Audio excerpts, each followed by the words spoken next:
সোপানো তলে কত প্রাণ হলো বলিদান, লেখা আছে অশ্র জলে। কত বিপ্লবী বন্ধুর রক্তে রাঙা, বন্দিশালার ওই শিকল ভাঙা।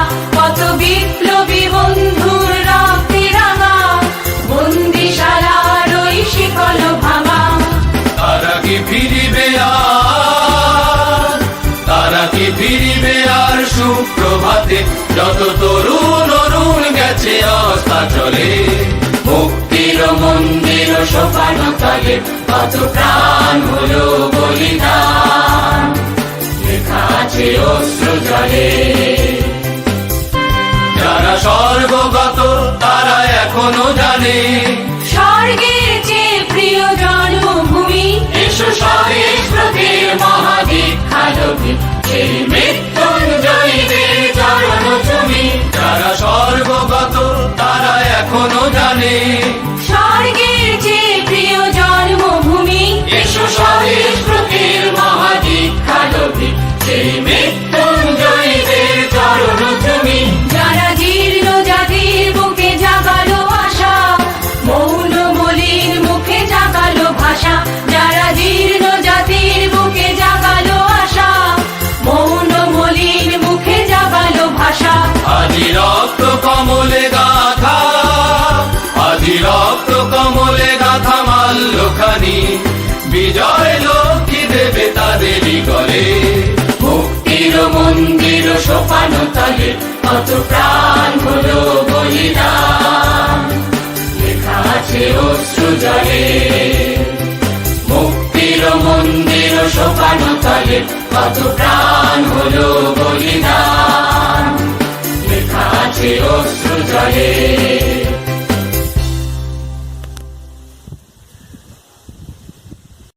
আচ্ছা, আমরা আজকে তো ক্ষুদিরাম বসুর জন্মদিন, তো আমরা একটা বাচ্চাদের নিয়ে ছোটখাটো অনুষ্ঠান করার পরিকল্পনা করেছি। অনেক বাচ্চাকেই পাওয়া যায়নি, যাদেরকেই পাওয়া গেছে, হ্যাঁ, তো আমাদের বড়দি শুরু করবেন অনুষ্ঠানটা।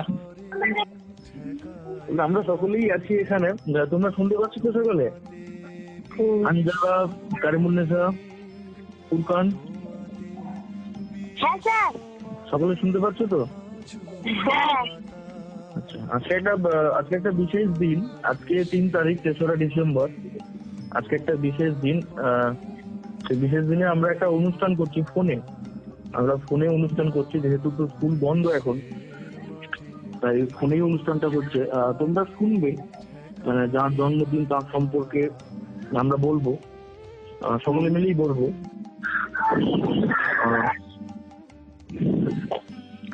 আমাদের বড়দি অনুষ্ঠানটা শুরু করবেন। বড়দিকে কিছু কথা বলতে অনুরোধ করছি, বাচ্চাদের জন্য বা আমাদের জন্য। অনুষ্ঠানটা যদি সূচনা করবেন আমাদের বড়দি।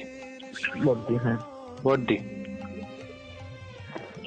হ্যাঁ, বাচ্চারা সবাই শুনছো, আমি বলছি। আজ একটি বিশেষ দিন, সেই সম্বন্ধে কিছু বলবো। আমার শিক্ষক শিক্ষিকারও রয়েছে। আজ হলো 3রা ডিসেম্বর। 1889 সালে এই দিনটিতেই ক্ষুদিরাম বসু জন্মগ্রহণ করেছিলেন। প্রত্যেকবারই আমরা আমাদের বিদ্যালয়ে অতি সমারোহে এই দিনটি পালন করে থাকি, কিন্তু আজ এই কোভিডের জন্য আমরা কনফারেন্স কলের মাধ্যমে ছাত্রছাত্রী ও শিক্ষক শিক্ষিকাদের নিয়ে এই দিনটি আমরা পালন করব। আর শিক্ষক শিক্ষিকারা রয়েছে, তোমরা শোনো চুপ করে কি বলছে, আরো বিশেষ কিছু তোমরা জানতে পারো। ঠিক আছে, ধন্যবাদ দিদি। হ্যাঁ, থ্যাংক ইউ। আঞ্জালা, হ্যাঁ, আজকে কার জন্মদিন দিদিমণি বললেন? ক্ষুদিরাম বসু। জোরে বল। ক্ষুদিরাম বসু। হ্যাঁ, ফুরকান হ্যাঁ স্যার। আছিস তো? হ্যাঁ, আজকে কার জন্মদিন রে? ক্ষুদিরাম বসু। কারিমুন। কারিমুন। হ্যাঁ, বাবা আমি এখানে সব দেখছি। আজকে কার জন্মদিন? ক্ষুদিরাম বসু। হ্যাঁ, ক্ষুদিরাম বসু কি করেছিলেন? ক্ষুদিরাম বসু আমাদের ভারত যখন পরাধীন ছিল তখন উনি দেশের জন্য, দেশের স্বাধীনতার জন্য লড়াই করেছিলেন ইংরেজদের বিরুদ্ধে। উনি কি করেছিলেন, ইংরেজদের বিরুদ্ধে বিভিন্ন রকম আন্দোলন করেছিলেন মানুষকে নিয়ে, ওদের বিরুদ্ধে। ওনাকে একটা দায়িত্ব দেওয়া হয়েছিল একজনকে বোম মারার। একজন খুব অত্যাচারী শাসক ছিলেন, কিংসফোর্ড বলে, নাম শুনেছিস? উনি ভারতীয়দের খুব অত্যাচার করতেন। তো ক্ষুদিরাম বসু ওনাদেরকে বোম মারতে গিয়েছিলেন, যদিও বোমটা অন্য গাড়িতে মেরে ফেলেছিলেন। তাও তিনি ওই যে বোমটা মারতে গিয়েছিলেন, মানে খারাপ লোককে বোম মারতে গিয়েছিলেন। উনি ভারতীয়দের খুব অত্যাচার করতেন, ভারতীয়দের গাড়িমা এসছিস? হ্যাঁ, ওই ক্ষুদিরাম বসুর জন্মদিন যে আমরা পালন করছি, এটা আমরা শুধু পালন করছি না, যখন ভারত যখন পরাধীন ছিল উনি এত সুন্দর ওনার জীবনটা দিয়ে মানুষকে অনুপ্রাণিত করে গিয়েছিলেন। নেতাজি সুভাষচন্দ্র বসু যখন কলেজে পড়তেন উনিও ক্ষুদিরাম বসুর জন্মদিন, তারপর শহীদ দিবস পালন করতেন। সেই জন্য কলেজের সঙ্গে ওনার অনেক অসুবিধাও হয়েছিল, কিন্তু উনি পালন করতেন। আর উনি নিজের জীবন দিয়ে, ক্ষুদিরাম বসু মাত্র 18 বছর বয়সে ওনার ফাঁসি হয়েছিল। উনি ইংরেজদের মারতে গেছিলেন বলে। ইংরেজদের কেন মারতে গেছিলেন? যাতে আমরা স্বাধীন ভারতে থাকতে পারি। তো কে কথা বলছে? ইংরেজদের বিরুদ্ধে কথা বলো না, তোমরা শোনো। ইংরেজ শাসক, অত্যাচারী ইংরেজ শাসককে মারতে গিয়ে উনি ধরা পড়ে ওনার ফাঁসি হয়েছিল, কিন্তু ওনার দুঃখ ছিল না, কারণ উনি নিজের দেশবাসীর জন্য, নিজের লোকেদের জন্য মৃত্যু বরণ করেছিলেন। উনি বন্দে মাতরম বলতেন এবং ফাঁসির সময়ও বন্দে মাতরম ধ্বনি দিয়েছিলেন, তাই তো নতুন স্যার? একদম একদম। বন্দে মাতরম ধ্বনি দিয়ে দেশকে স্বাধীন করার জন্য উনি নিজের জীবন দিয়ে দিয়েছিলেন। মাত্র 18 বছর বয়সে ওনার ফাঁসি হয়েছিল। সেই দেখে আমাদের দেশের অনেক যুবক যুবতীরা অনুপ্রাণিত হয়ে দেশের জন্য, দেশের স্বাধীনতার জন্য লড়াই করতে এগিয়ে গিয়েছিলেন। গাড়িমার ফোনে বোধহয় আওয়াজ হচ্ছে, কেউ কথা বললে হবে না। গাড়িমা আশেপাশে কেউ কথা বলিনি। আর কথা আমাদের ঘরে হচ্ছে। ওই তো, তোদের ঘরে কেন? তুই একটু এমন জায়গা, তোকে রোজই ফোন করি, রোজই তোর ঘরে কথা হয়। তুই এমন জায়গায় চলে যা যাতে যেখানে কথা হবে না, তোর দলিজে বা বারান্দায় কি অন্য জায়গায় চলে যা। মেশিনের আওয়াজ হচ্ছে। উনি দেশের জন্য জীবন দিয়েছিলেন, দেশের স্বাধীনতার জন্য, মাত্র 18 বছর বয়সে। সেইটা দেখে আমাদের দেশের অনেক যুবক যুবতীরা অনুপ্রাণিত হয়ে ইংরেজদের তাড়িয়ে নিজেদের স্বাধীনতা আনার জন্য নিজের জীবন দিয়েছিলেন। তার মধ্যে সুভাষচন্দ্র বসু একজন, উনি ক্ষুদিরামকে দেখে অনুপ্রাণিত হয়েছিলেন। আরো অনেক অনেক বিপ্লবীরা ক্ষুদিরাম বসুকে দেখে অনুপ্রাণিত হয়েছিলেন। ওনাকে নিয়ে, ওনার ফাঁসিকে নিয়ে একটা গান আছে, কেউ বাচ্চারা কেউ বলতে পারবে কি গান আছে ওনার ফাঁসিকে নিয়ে? ওনার যে অত ছোট বয়সে ফাঁসি হয়ে গেল, সেই নিয়ে একটা গান বাঁধা হয়েছিল।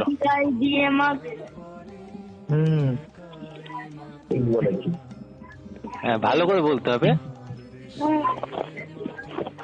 একবার বিদায় দিয়ে মা ঘুরে আসি।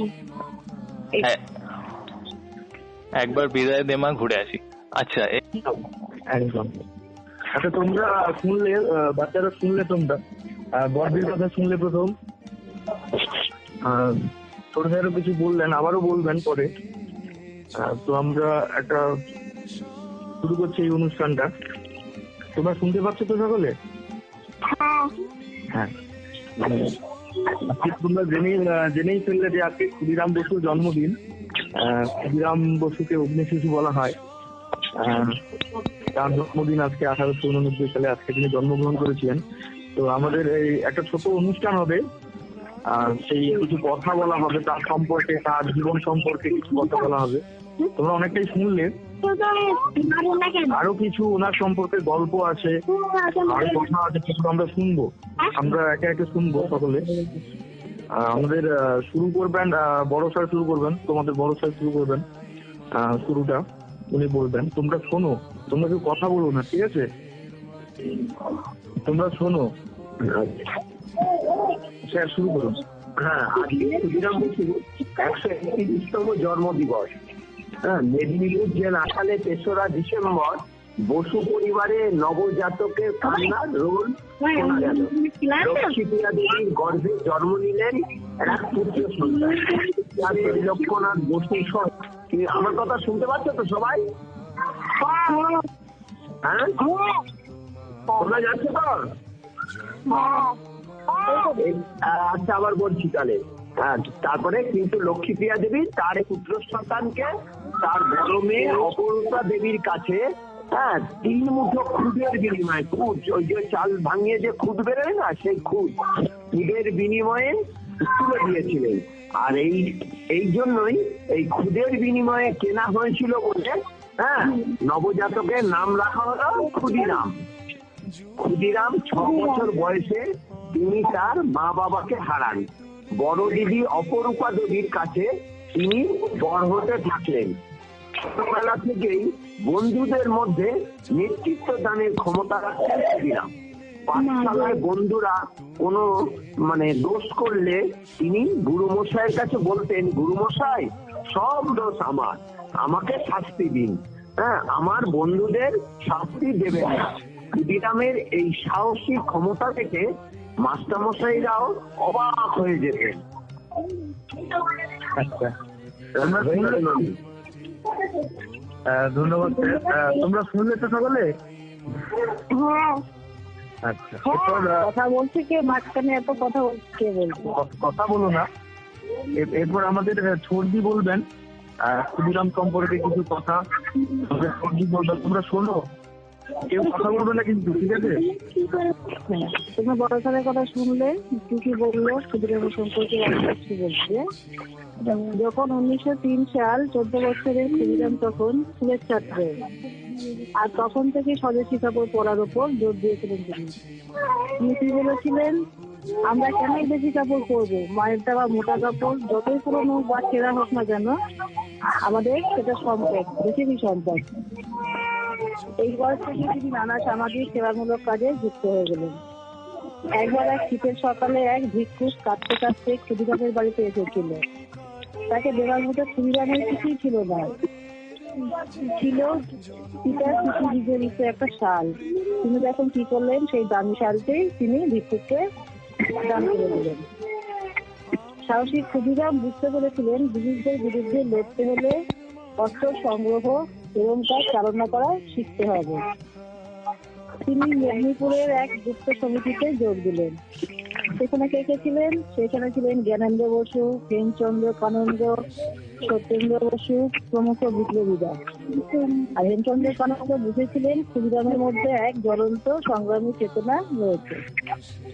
এবার ধীরে ধীরে তিনি গুপ্ত সমিতির সক্রিয় সদস্য হয়ে উঠলেন। ধন্যবাদ দিদি।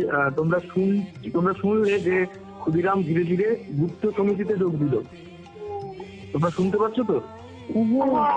হ্যাঁ, সেই গুপ্ত সমিতির কাজটা হচ্ছে কি বলতো, আমাদের যে অত্যাচারী ইংরেজরা ছিল সে সময় ইংরেজদের বিরুদ্ধে লড়াই করার জন্য কিছু গুপ্ত সমিতি তৈরি হয়েছিল আমাদের ভারতে, আমাদের দেশে। সেই একটা গুপ্ত সমিতি মেদিনীপুর জেলার একটা গুপ্ত সমিতিতে ক্ষুদিরাম যোগ দিলেন। কেন যোগ দিলেন না, সেখানে অস্ত্র কিভাবে চালনা করতে হয় শেখা যাবে, তারপরে কিভাবে লড়াই করতে হয় ব্রিটিশদের সাথে সেটা শেখা যাবে। তাহলে কি হবে না, আমাদের দেশকে স্বাধীন করা যাবে। এই সমস্ত লড়াই শিখলে বা কিভাবে আন্দোলন করতে হয় এগুলো জানলে বা শিখলে আমাদের দেশকে খুব তাড়াতাড়ি স্বাধীন করা যাবে। তাই জন্য তিনি গুপ্ত সমিতিতে যোগ দিয়েছিলেন। আচ্ছা, এরপর তোমাদের ছোট স্যার বলবেন তারপরের অংশটুকু। তোমরা শোনো, কেউ কথা বলো না। তোমাদের কি বুঝতে কোনো অসুবিধা হচ্ছে? আঞ্জলা, তোমরা শোনো। ক্ষুদিরাম গুপ্ত সমিতিতে যোগ দিয়েছিলেন। গুপ্ত সমিতির কাজ তোমাদের স্যার বললেন যে ইংরেজদের বিরুদ্ধে লড়াই করা। আমাদের তখন ভারতবর্ষে যত সমিতি হতো, মূল লক্ষ্যটা ছিল ইংরেজদের বিরুদ্ধে লড়াই করা। হ্যাঁ, তখন আমরা দেশের জন্য কি করব, তখন ছেলেমেয়েরা ভাবতো যে আমরা দেশের জন্য কি করব। ক্ষুদিরাম বসু, নেতাজি এসব ভারতবর্ষের স্বাধীনতার জন্য প্রাণ দিয়েছিল। আর এখন মানুষ কি ভাবে যে আমরা দেশের থেকে কি পাবো, কিন্তু তখন মানুষ ভাবতো দেশের জন্য কি দেব। তখন মানুষ দেশের জন্য কি দেব ভেবেছিলেন বলে, জীবনগুলো দিয়েছিলেন বলে আমরা এখন ভাবছি যে দেশের থেকে কি পাবো কি পাবো কি পাবো, আমরা সব পেতে চাইছি দেশের থেকে। এখন মানুষ দেশকে কতটুকু দিতে চাইছে, তাই আমরা এই জন্মদিন পালন ক্ষুদিরাম এদের থেকে কি শিখবো, দেশের জন্য কিছু দিতেও হয়। আচ্ছা, 1905 সালে ব্রিটিশরা কি করলো, অবিভক্ত বাংলাকে ভাগ করলো। বাংলাটা আগে একটাই ছিল, ব্রিটিশরা ভাগ করে দিল, কারণ ওরা বাংলা থেকে অনেক বিপ্লবীরা ছিল বলে বাংলাটাকে ভেঙে বাংলাকে দুর্বল করে দিতে চাইলো। বঙ্গভঙ্গ হয়েছিল। এই বঙ্গভঙ্গের প্রতিবাদে ক্ষুদিরাম অন্যতম সৈনিক হয়ে উঠেছিলেন, বঙ্গভঙ্গের প্রতিবাদে আন্দোলন করেছিলেন। 1906 সালে হয়েছিল কি, মেদিনীপুরে আমাদের নতুন স্যারের বাড়ি, ওই মেদিনীপুরে কৃষি ও শিল্প মেলাতে, কৃষি শিল্প মেলা হয়েছিল, এখন যেমন মেলা হয়, হ্যাঁ মাঠে মেলা হয় না, হ্যাঁ কৃষি মেলা হয়, শিল্প মেলা হয়, কৃষির জিনিসপত্র সেখানে দেখায়, হ্যাঁ এরকম মেলা হয়। তখনকার দিনেও মেলা হতো। সেই মেলাতে ক্ষুদিরাম কি করেছিল, একটা পত্রিকা বিলি করেছিল। সেই পত্রিকাতে ইংরেজদের বিরুদ্ধে লেখা ছিল। সেই দেখে, পত্রিকা মানে হচ্ছে আমাদের যেমন খবরের কাগজ আসে ওই রকম পত্রিকা, মানে পত্রিকা রোজও বেরোতে পারে, আবার প্রতি সপ্তাহে বেরোতে পারে, আবার 15 দিন ছাড়াও বেরোতে পারে, আবার 1 মাসে একটাও বেরোতে পারে, আবার 4 মাসে একটাও বেরোতে পারে। প্রতিদিন বেরোলে সেটাকে বলে দৈনিক পত্রিকা, প্রতি সপ্তাহে বেরোলে সেটাকে বলে সাপ্তাহিক পত্রিকা, প্রতি মাসে বেরোলে বলে মাসিক পত্রিকা। তো ওই পত্রিকাতে ইংরেজদের বিরুদ্ধে লেখা ছিল, সেই জন্য। আর তখনকার দিনে তো ভারতীয় পুলিশ ছিল না, তখন ইংরেজ পুলিশ ছিল, তারা ইংরেজদের বিরুদ্ধে কেউ কিছু বললেই তাকে ধরে নিয়ে যেত। ওইটা দেখে ইংরেজ পুলিশ কি করেছিল,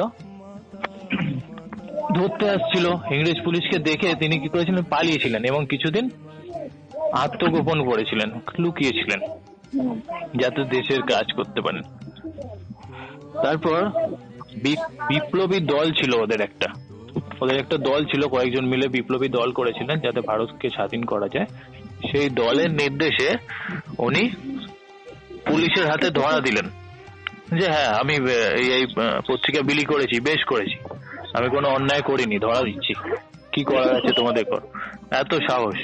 কিন্তু কিছুদিনের মধ্যে আবার তাকে জেল থেকে মুক্তি দেওয়া হয়েছিল। আমাদের ফুরকানের বাড়িতে কথা হচ্ছে।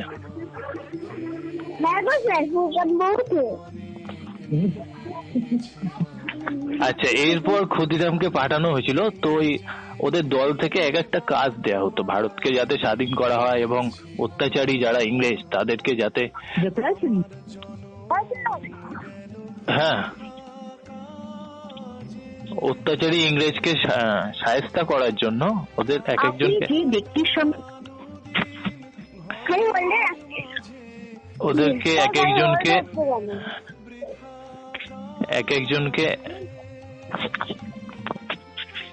একজনকে একটা কাজ দেওয়া হতো। ক্ষুদিরামকে পাঠানো হয়েছিল মুজাফফরপুরে একটা কাজে, আর তার সঙ্গে ছিলেন আরেকজন খুব নামী বিপ্লবী, ওনার নাম প্রফুল্ল চাকির সঙ্গে ক্ষুদিরামকে পাঠানো হয়েছিল। কি করতে পাঠানো হয়েছিল, বলেছিলাম একজন অত্যাচারী ইংরেজ ছিলেন কিংসফোর্ড। তিনি ভারতীয়দের খুব অত্যাচার করতেন, ধরে ধরে মারতেন, জেলে নিয়ে গিয়ে মারতেন, খুব অত্যাচার করতেন। সেই কিংসফোর্ডকে হত্যা করার জন্য ক্ষুদিরাম বসুকে প্রফুল্ল চাকিকে সঙ্গে পাঠানো হয়েছিল। সেই দিনটা ছিল 30শে এপ্রিল 1908। দিনটা ছিল 30শে এপ্রিল 1908। ক্ষুদিরাম আর প্রফুল্ল চাকি ছদ্মবেশে একটা ফিটন গাড়িকে লক্ষ্য করে বোমা ছোড়েন। ওদের উদ্দেশ্য ছিল অত্যাচারী কিংসফোর্ডকে হত্যা করার জন্য ওরা বোমা তৈরি করে। হ্যাঁ বলে দে, একটু পরে আসবে, এখন কিছু স্যার দিদিমণিরা বলছে সেটা আমি শুনবো। হাঞ্জারা হ্যাঁ, আমরা অনেকটাই ছোট, আমরা একটু ক্ষুদিরামের কথা শুনবো। ক্ষুদিরামও ছোট বয়সে দেশের জন্য কিভাবে জীবন দিয়েছিলেন সেটা শুনবো। হ্যাঁ, ক্ষুদিরাম আর প্রফুল্ল চাকি গিয়ে কিংসফোর্ডকে হত্যা করার জন্য একটা কিংসফোর্ডের গাড়ি, যেটাতে করে কিংসফোর্ড যেতেন, সেইরকম গাড়ি দেখে ওরা বোমা ছোড়েন। বোমা ছোড়ার পর বোমাটা কি হয়েছিল? বোমা ছোড়ার পর কি হয়েছিল? বোমাটা ফেটে গেল। বোমাটা ফেটে গেল। বোমাটা ফাটার পরে কি হয়েছিল? কে মারা গিয়েছিলেন? কিংসফোর্ড না অন্য কেউ? ওরা তো কিংসফোর্ডকে মারতে গিয়েছিলেন। সেটা আমাদের নতুন স্যার বলবেন। নতুন স্যার। ধন্যবাদ। তোমরা শুনলে যে ক্ষুদিরাম প্রফুল্ল চাকি মানে দুজন বিপ্লবী, খুব যুবক, মানে তখন খুবই 18 বছরের নিচে, খুব কম বয়স তাদের। তারা ছদ্মবেশে কিংসফোর্ডকে, অত্যাচারী ইংরেজ কিংসফোর্ডকে হত্যা করার জন্য মুজফ্ফরপুর গেছিলেন। একটা জায়গা মুজফ্ফরপুর, সেখানে গেছিলেন। তো সেখানে গিয়ে সরকার যেটা বললেন যে ওই পিটন গাড়িকে লক্ষ্য করে বোমা ছোড়া হয়েছিল, তাই তো? এইটুকু, এই পর্যন্ত বোমা ছোড়া হয়েছিল, তাই তো আঞ্জলা? কিন্তু দুর্ভাগ্যবশত সেই গাড়িতে কিংসফোর্ড ছিলেন না। মানে বোমাটা ছোড়া হয়েছে কিন্তু সেই গাড়িতে কিংসফোর্ড ছিলেন না। ওই ছিলেন কে? ছিলেন হচ্ছে মিসেস কেনেডি ও তার মেয়ে, মানে আরেকজন ইংরেজি মহিলা এবং তার মেয়ে ছিলেন, মানে অন্যজন। কিংসফোর্ড ছিলেন না, ছিলেন হচ্ছে মিসেস কেনেডি ও তার মেয়ে। বোমা ছোড়া এবং মিসেস কেনেডি মারা যায়। তারপর কি হয়? ক্ষুদিরামকে পুলিশ ধরে ফেলে, অ্যারেস্ট করে। ক্ষুদিরামকে পুলিশ ধরে ফেলে এবং বিচার চলে। বিচারে ফাঁসির রায় ঘোষণা হয়। বিচারে ক্ষুদিরামের ফাঁসির রায় ঘোষণা হয় এবং ক্ষুদিরামের ফাঁসি হয় 1908 সালে 11ই আগস্ট। মাত্র 18 বছর বয়সে তার ফাঁসি হয়। তো ওই দিন, ওই 1908 সালে 11ই আগস্ট, ওই দিন ভোর 6টার সময় ক্ষুদিরামকে স্নান করানো হলো। ফাঁসির আগে স্নান করানো হলো ক্ষুদিরামকে। তো ইংরেজরা জানতে চাইলেন যে ক্ষুদিরাম, তোমার শেষ ইচ্ছা কি? মানে শুধু মৃত্যু, মানে মরে যাবে? ক্ষুদিরামকে তো হত্যা মানে ফাঁসি দেওয়া হবে। তো ফাঁসি দেওয়ার আগে ইংরেজরা জানতে চাইলেন যে তার শেষ ইচ্ছে কি। তখন ক্ষুদিরাম হাসলেন, বড় করুণ সেই হাসি। তিনি বললেন, ক্ষুদিরাম বললেন যে দেশের স্বাধীনতা ছাড়া আর কি ইচ্ছে আছে আমার? শেষবারের মতো ক্ষুদিরাম বললেন, বন্দে মাতরম। চারিদিকে প্রতিধ্বনিত হলো সেই শব্দ। অগ্নি শিশুর এই আত্মবলিদান ভারতের বিপ্লবীদের মনে ব্যাপক সাড়া ফেলেছিল। ক্ষুদিরামকে অগ্নি শিশু বলা হয়। ক্ষুদিরামকে অগ্নি শিশু বলা হয়। খুব অল্প বয়সে, মাত্র 18 বছর বয়সে তাকে ফাঁসি দেওয়া হয়েছিল। ইংরেজরা ফাঁসি দিয়েছিলেন, ওই মুজফ্ফরপুরেই ফাঁসি হয়েছিল। উত্তরপ্রদেশ একটা রাজ্য আমাদের ভারতের, মুজফ্ফরপুর, সেই জায়গাতেই তাকে ফাঁসি দেওয়া হয়েছিল ক্ষুদিরামকে 1908 সালে 11ই আগস্ট। আর আজকে ক্ষুদিরামের জন্মদিন আমরা পালন করছি। তোমরা শুনলে গল্পটা, সকলে মিলে বললেন, স্যাররা বললেন, দিদিমণিরা বললেন, তোমরা শুনলে। তোমাদের কি কোনো বুঝতে অসুবিধা হয়েছে বা আর কি কোনো জানার ইচ্ছে আছে, জানতে চাও? ক্ষুদিরাম ভালো লাগলো শুনতে?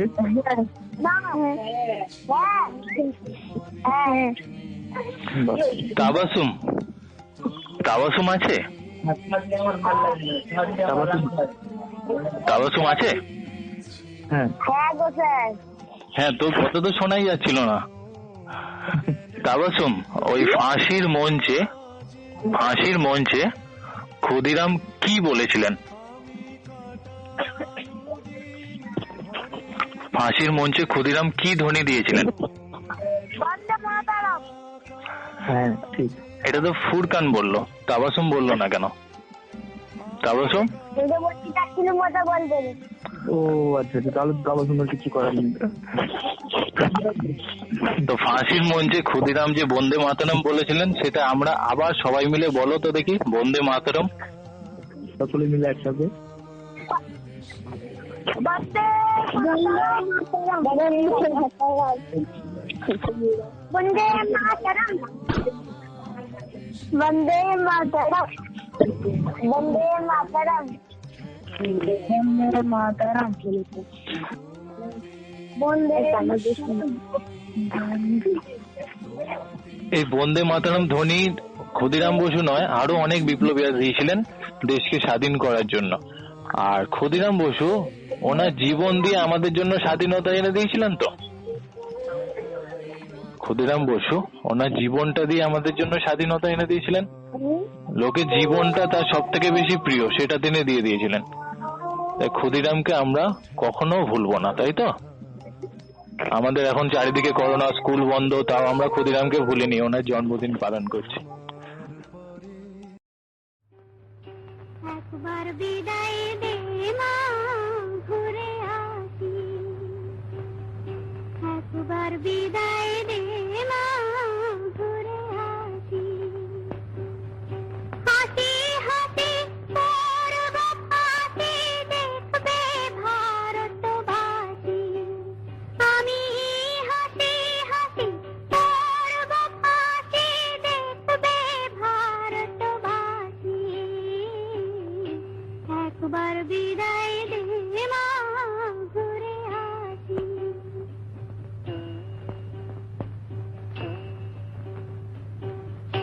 কলের বোমা তৈরি করে দাঁড়িয়েছিলাম রাস্তার ধারে মা গো।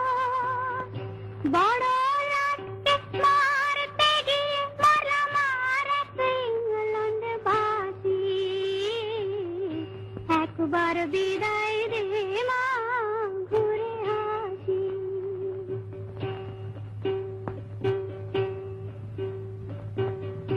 হাতে যদি থাকতো ছোড়া, তোর খুদি কি পড়তো ধরা মা গো। রক্ত মাংসে এক করিতাম, দেখতো জগৎবাসী। একবার বিদায় দে মা, ঘুরে আসি।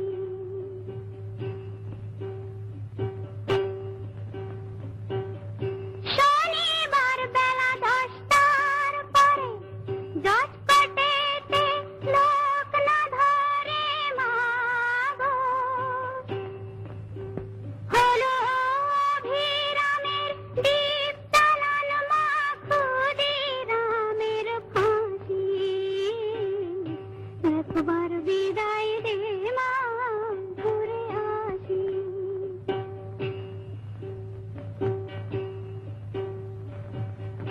12,33,000,000,000 রইল মা তোর বেটা বেটি মা গো।